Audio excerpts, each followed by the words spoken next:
Coach Brian Wardle checks in as his Bradley Braves are currently tied with the Drake Bulldogs for the top seed in next week's Arch Madness to crown the Missouri Valley champion. The Braves have been on fire of late. They've won 9 in a row, and the Bulldogs visit on Sunday. Coach, it's a pleasure having you on. Thank you for joining me. Well, thank you for having me, always. When you look at winning the 9 games in a row, what have been some keys on both offense and defense that has allowed you to be so prominent? A few things with our group. I think our execution has gone way up offensively. We've been taking the care of the ball, knock on wood, better. But we've just been executing better. We've kind of figured out who we are.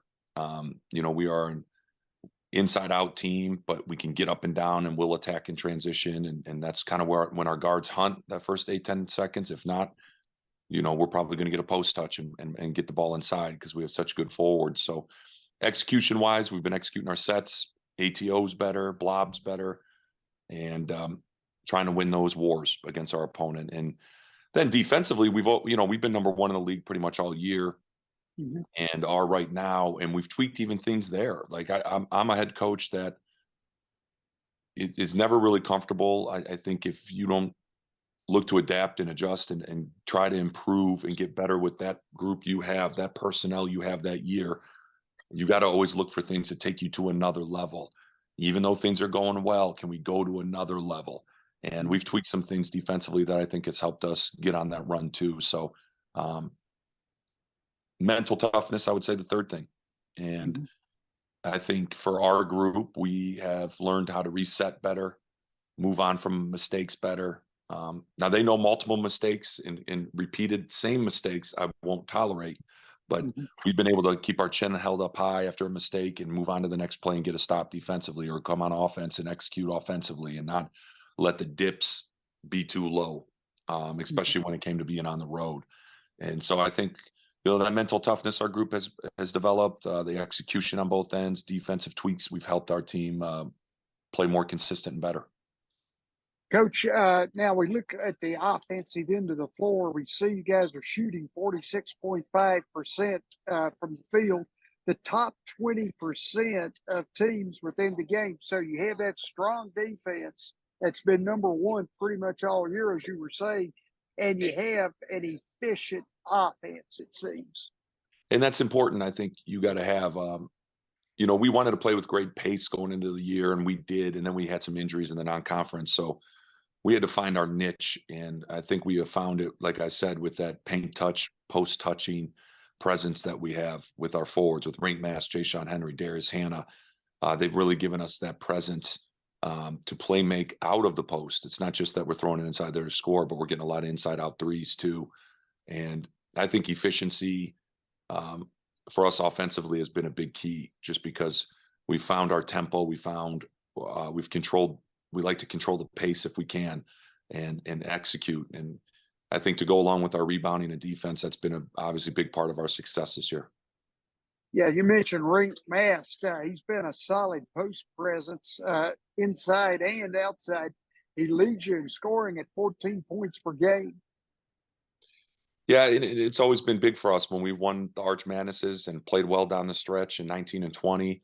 And even in 18, we played well down the stretch, 2018. You got to have some post presence, I believe, to win tournaments, to win in March.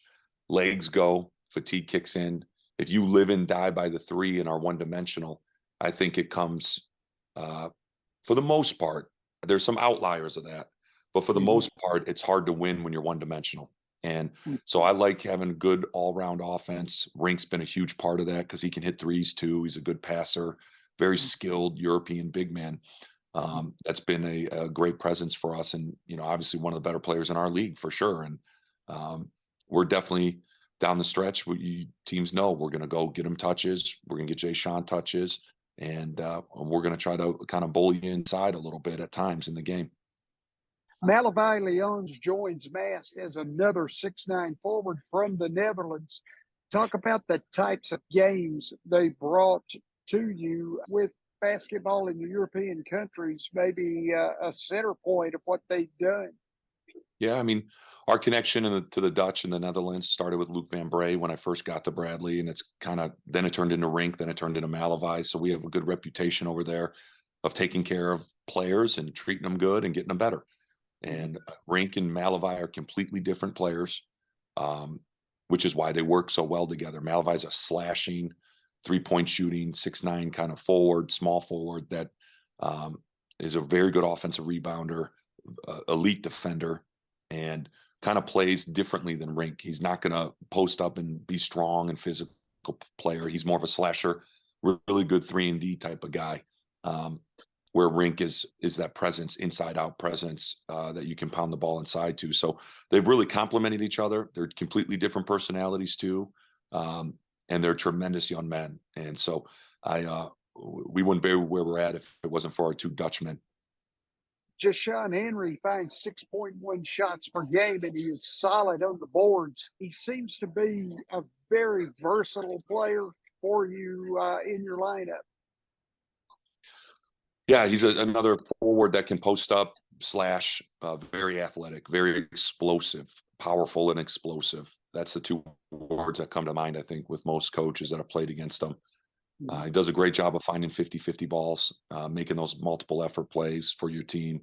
And as our fifth-year seniors, our oldest guy. I mean, honestly, everyone on our roster can come back if they want. Yeah. We'll have one fifth-year senior, and we start 3 sophomores in the backcourt, so we are a fairly young team. But Jahan, Rink, and Ville are our 3 oldest guys. That's it. They're the only 2 guys that have really been in the program over 2 years. So we rely on Jashawn's experience, his veteran leadership, and he's a young man that just, unfortunately hasn't been able to stay healthy much the last 2 years with concussions, but has been this year, and has been a huge part of our success. Duke Dean and Connor Hickman can both be 2-point performers and then 3-point shooters. So how do matchups from opponents differentiate when they see these 2 players? Well, Duke's speed, quickness, and can really shoot it from anywhere on the court has been playmaking better for us down the stretch with assists and making plays for others. Very unselfish leader, great personality, Duke Dean is. And Hickman's a stronger 6'3" guard that shoots the 3, can get downhill, can get to the rim, but also a very good passer too. So what I like about having that inside out is you got to have shooting around good post players, have to have shooting. And both those guys are dead-eye shooters. And then you add Ville to that, Malavai to that, who can really shoot it. And Zeke Montgomery, who's shooting it really well from 3 for us too. That helps us have balance offensively. Yeah, the balance on offense. Kids spread the floor and they find that balance even more so. Are your kids pretty dialed in to spreading their offense like that and then finding the threes? You find the big men inside or outside, maybe 15 feet? I mean, we've kind of won games in the 50s, 60s, 70s, and 80s this year. I think we can play a lot of different styles. I mean, if you're going to pack it in on us to take away our post, we can hit 12 to 13 threes. We've done that multiple times. If you want to take away our threes, we can get the ball to the paint and get inside and get to the rim. So I do love our versatility offensively, and we got to have that when you're playing teams the second and third time, because they're going to take away option 1 and 2. You got to be able to go to 3 or 4 offensively this time of year, and I think we have that ability to do it. Now, will we do it? I hope so, but that's where execution comes in, and the guys' understanding of the balance and being able to win both ways is important. Drake again on Sunday will be a solid matchup, and it is for the Missouri Valley regular season title. Talk about the matchup and how you approach this game with Drake differently maybe than you did in January where they won the contest. Yeah, they played really well and beat us pretty good. They're very physical, but their bench killed us. They had 38 points, I believe, off the bench. They played well. It was a cancer night for them, and we weren't dialed in and are mentally tough enough for that game, which we are now. Now we've had recent success. I think we won 3 out of the last 4 with Drake, but prior to that, so we got to get back to being a tough physical team, because that's how Drake plays. And we got to we're playing a little differently. They're playing a little differently. I think Roman Penn's been outstanding for them. Player of the year, Missouri Valley type player for sure. So we got to do a great job of containing him and not letting him pick you apart. I mean, he's getting 20 points and almost 8, 9, 10 assists every game. So we have our hands full. They're very well coached. Aaron does a great job. He has his son who's an elite player, NBA level player, and he's old. They're old. They've been in this game. We have not been in this game other than Jay Sean. That's it. He has 4 starters that have been in this game. So we're going to have to play poised, mature, and really calm in this setting, because I know Peoria is going to be rocking, Carver Arena is going to be rocking, and it's going to be a great environment for college basketball. But we're going to have to execute and stay calm and make sure we're communicating and reminding each other of the little details that take to win. As we have Arch Madness 1 week away, its sustainability has come into play as it's one of the top college basketball tournaments in the game. I know you won in 19 and in 20, and you had 20 plus wins this year. So talk about, the sustainability of Arch Madness. Well, it's a great tournament. St. Louis really welcomes you with open arms. Very well run from top to bottom. Great arena. Obviously been a very good experience. I mean, I've heard about Arch Madness when I was head coach in the Horizon League at Green Bay. Yeah. And it's been a lot of fun to play in, and we've had obviously success in it. Now, last year, unfortunately, we matched up with a really driven Loyola team that was the oldest team in the country, and fell short in the tournament. But we do have I think we have a blueprint. We know what it takes to win it. We've been there, done that. Now, this is a new team, a younger team, but if we can get focused and locked in, for this, there's no doubt we can make a run. But there's a lot of teams I feel can make a run and win this thing. So it's going to be very competitive and exciting. Those 2 championships you won, is there any potential from the team on and off the floor from this year that you saw in 19 and 20? Yeah, we're connected. We're a very connected group.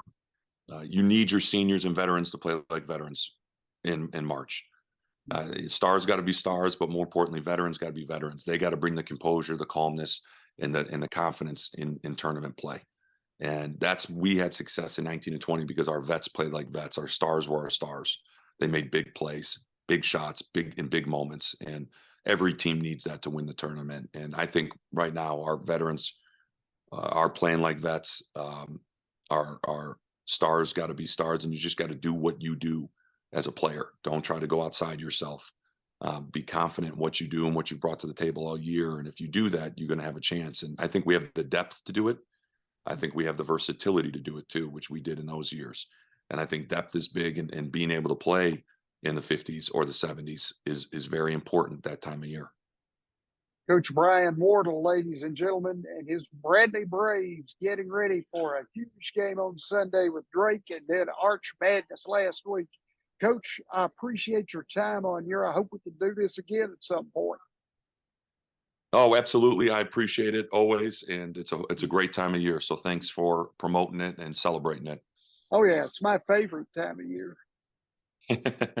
Thanks, Ken.